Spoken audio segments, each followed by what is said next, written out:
You know that feeling? You book a trip to get away from it all, only to find that everyone else has had the exact same idea. It seems like every half-decent spot in Europe is completely rammed from May to September. But what if I told you there's an island in the Mediterranean, one of the most beautiful on the continent, and chances are you've never even thought about going there? I'm Ronnie, and my travel style can be a little intense. I like to see it all, do it all, and experience everything that a place has to offer. So if you're up for a really immersive travel experience, you're in the right place.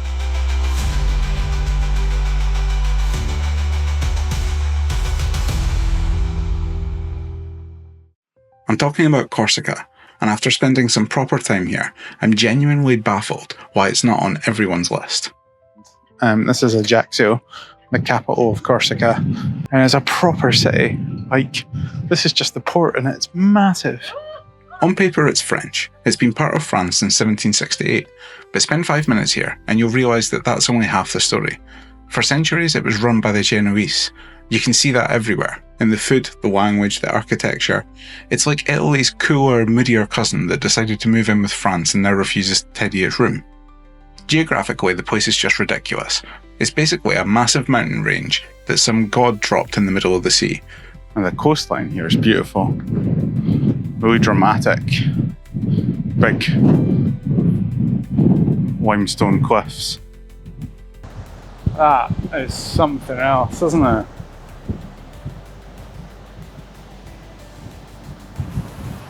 So impressive.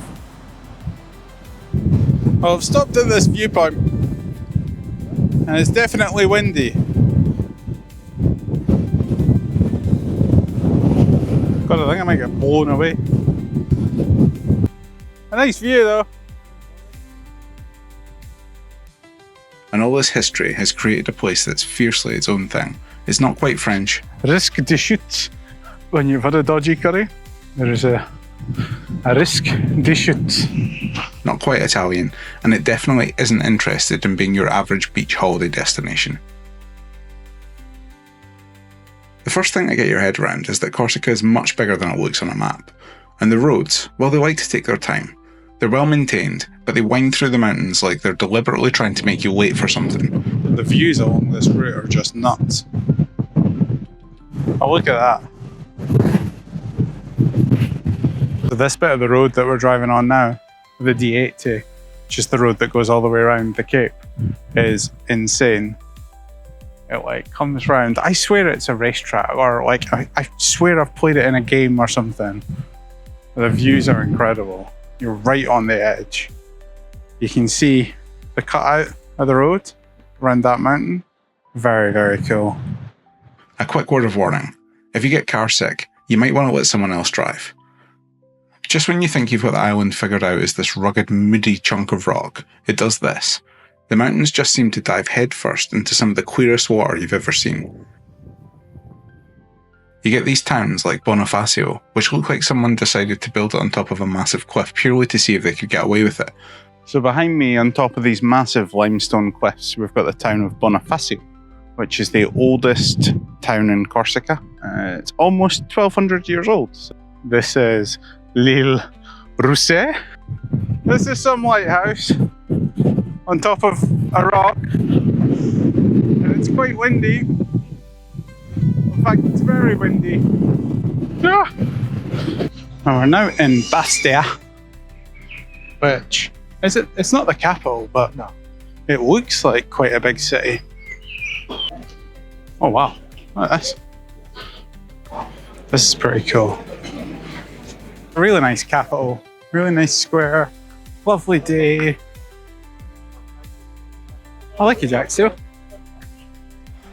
Well, we've made it to the tip of Corsica, this tiny little fishing port called Barcaggio. We think it's called Barcaggio. So I'm in the town of Sartène, which is known for, it's apparently the most Corsican town in Corsica. There might be a more Corsican town elsewhere, but in Corsica, this is the most Corsican. The whole place is just one big, beautiful contradiction. In Corsica, it feels like the best rewards are the ones that you have to work for a bit. It doesn't just hand you things on a plate. I was told about this one beach. It was called Cap Corse. It's It's not on the main road. There's no car park right next to it. You have to park up and walk. Don't tell me that there's snakes on the path, Callum. All these thistles, look. Oh, flower of Scotland. Climbing over rocks. I don't mind the lizards. Lizards are cool. Snakes can fuck up. Oh god, I thought that was a snake. At one point I ran into a massive herd of goats, who all looked at me like I'd just interrupted a very important meeting. I was starting to think I might have made a mistake. That's a female. Not with horns like that. There was an easier path, we just didn't take it. Did we, Callum? Well, we didn't know. You only know once you start.